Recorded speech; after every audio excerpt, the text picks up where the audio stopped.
নজর এবার আলিপুরদুয়ারের দিকে। চিকিৎসার নামে নাবালিকাকে ধর্ষণ, হ্যাঁ গ্রেপ্তার হাতুড়ে ডাক্তার ও কবিরাজ। নাবালিকার বাড়িতেই ধর্ষণের অভিযোগ উঠছে। ভয়ঙ্কর ঘটনা, ঠিক কি ঘটেছে আরো বিস্তারিত জানাতে পারবে রাজকুমার, রয়েছে আমার সঙ্গে। রাজকুমার, চিকিৎসার নামে নাবালিকাকে ধর্ষণের অভিযোগ। একদমই সোনিয়া, দেখো কুমারগ্রাম ব্লকে কিন্তু এইরকমটাই মারাত্মক অভিযোগ উঠেছে। যেটা অভিযোগ, এই ঘটনা ঘটেছে 12ই সেপ্টেম্বর এবং তার আগে এই যে স্থানীয় যে হাতুড়ের চিকিৎসক, তার এই চিকিৎসকের কাছে কিন্তু ওই নাবালিকাকে 17 বছরের নাবালিকাকে চিকিৎসার জন্য নিয়ে গেছিল পরিবার। সেই দিনই ওই হাতুড়ের স্থানীয় যে হাতুড়ের চিকিৎসক তিনি বলেন যে বাড়িতে গিয়ে ট্রিটমেন্ট করবেন এবং তারপরে কিন্তু বাড়িতে আসার পর এই নাবালিকাকে একটি ঘরে দরজা বন্ধ করে ভেতরে কিন্তু একজন হাতুড়ের চিকিৎসক এবং যে স্থানীয় কবিরাজ এই দুজনে মিলে ধর্ষণ করে বলে অভিযোগ। এবং যেটা অভিযোগের ভিত্তিতে এখন অবধি কি ব্যবস্থা নেওয়া হয়েছে রাজকুমার? দেখো সোনিয়া, অত্যন্ত তৎপর পুলিশ প্রশাসন, কুমারগ্রাম থানার পুলিশ একেবারে লিখিত অভিযোগ হওয়ার সঙ্গে সঙ্গে কিন্তু দুজনকে গ্রেপ্তার করেছে। দুজনকে গ্রেপ্তার করে পুলিশ এই ঘটনার তদন্ত শুরু করেছে এবং এই দুজনকে আলিপুরদুয়ার আদালতে তুলছে পুলিশ এবং ধৃতদের কিন্তু হেফাজতে নিয়ে আরও জিজ্ঞাসাবাদ চালাবে পুলিশ বলে জানতে পেরেছি আমরা। সোনিয়া, বেশ। আর পাঁশকুড়ার ঘটনা, সরকারি হাসপাতালে ধর্ষণ, অভিযুক্তের মাথায় কার হাত রয়েছে? কার হাত রয়েছে বলে এত বড় একটা ঘটনা সে ঘটাতে পারে? ধর্ষণের অভিযোগে গ্রেপ্তার ফ্যাসিলিটি ম্যানেজার, কিন্তু কার হাত রয়েছে? শোনা যাচ্ছে নাকি প্রাক্তন বিএমওএইচ, তার মদতেই কি তাহলে জাহিরের এত বারবারন্ত? সুজিত রয়েছে আমার সঙ্গে। সুজিত, পাঁশকুড়ায় সরকারি হাসপাতাল, সেখানে ধর্ষণের অভিযোগ, যা শোনা যাচ্ছে তা কতটা সত্যি যে এই প্রাক্তন বিএমওএইচ এর হাত রয়েছে অভিযুক্তের মাথায়, তাই এভাবে বারবারন্ত করা যায়? আর কিভাবে প্রাক্তন বিএমওএইচ এর হাত রয়েছে? গোটা বিষয়টি সামনে আসার পর থেকে কিন্তু গুরুত্ব দিয়েই তদন্ত চলছে, দুভাবে তদন্ত। একদিকে বলা যায় সাধারণ প্রশাসন, অন্যদিকে স্বাস্থ্য দপ্তর এবং পুলিশ এই তদন্তে নেমে যখন গোটা বিষয়টি নিয়ে পুলিশ রিমান্ডে নিয়ে ধৃতকে বা প্রধান অভিযুক্তকে পুলিশ জেরা করছে, তখন কিন্তু সামনে এলো এক অভিযোগ। কি অভিযোগ? না, প্রাক্তন বিএমওএইচ অর্থাৎ পাঁশকুড়া ব্লকের বিএমওএইচ, যে কিনা যার পরিচয় একটা রয়েছে তমলুকের বর্তমান বিধায়ক সোমেন মহাপাত্র ছেলে অভিষত্ব মহাপাত্র, ওখানে একসময় চিকিৎসকও ছিল এবং পরে বিএমওএইচ হওয়ার পর ওই বিএমওএইচ অফিসও ওই হাসপাতাল লাগোয়া এবং সেখানেও গাড়ি চলতো। ওই অভিযুক্ত যে দাদাগিরি করে বলা যায় তার রাজ চলতো এবং পাঁশকুড়া স্বাস্থ্য বিভাগে পুরোপুরি তার কবজায় ছিল, এমন অভিযোগগুলো সামনে আসছে। তার তদন্ত নেমেছে, অভিযোগ অস্বীকার করেছে সোমেন মহাপাত্র এবং তার ছেলে দুজনই। কিন্তু বেশ, সঙ্গে থাকো সুজিত।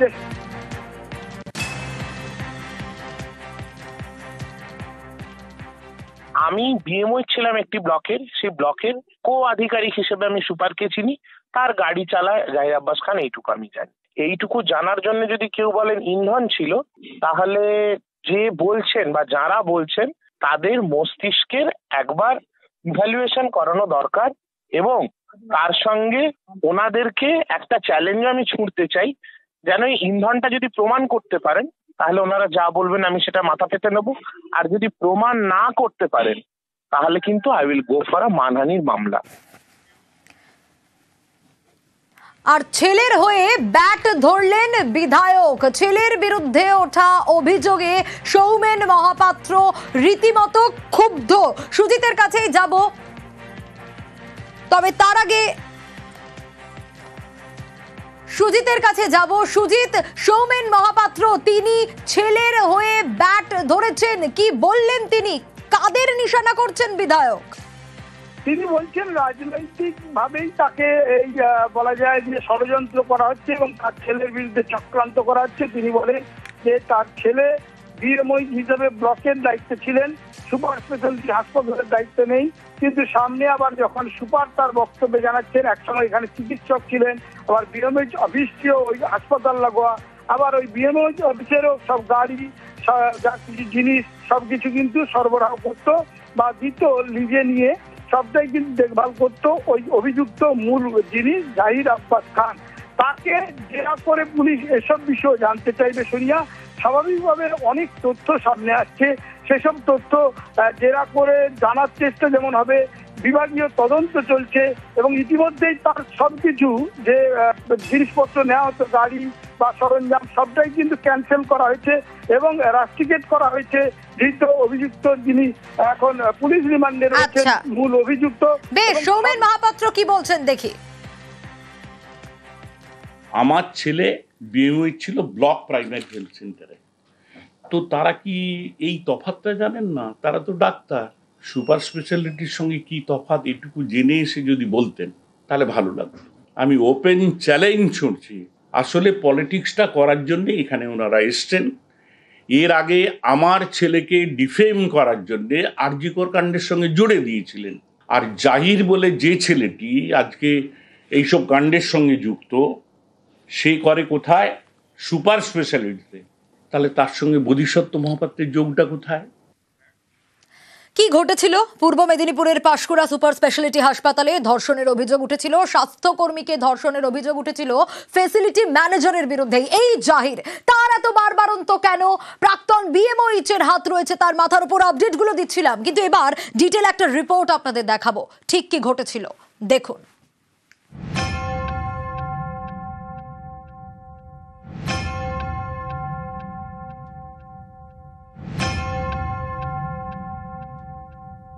ধর্ষণ হ্যাঁ করেছিল, সাজা হোক। আমার সাথে প্রায় মাস 2 এরকম চলছে। আমার সাহস হচ্ছিল না, ভয় দেখা তো সবসময়, এই কারণে বলতে পারিনি। পূর্ব মেদিনীপুরের পাঁশকুড়া সুপার স্পেশালিটি হাসপাতাল, এই সরকারি হাসপাতালেই এক স্বাস্থ্যকর্মীকে ধর্ষণের অভিযোগ উঠেছে ফ্যাসিলিটি ম্যানেজারের বিরুদ্ধে। জাহির আব্বাস খান নামে ওই ফ্যাসিলিটি ম্যানেজারকে গ্রেফতার করেছে পুলিশ।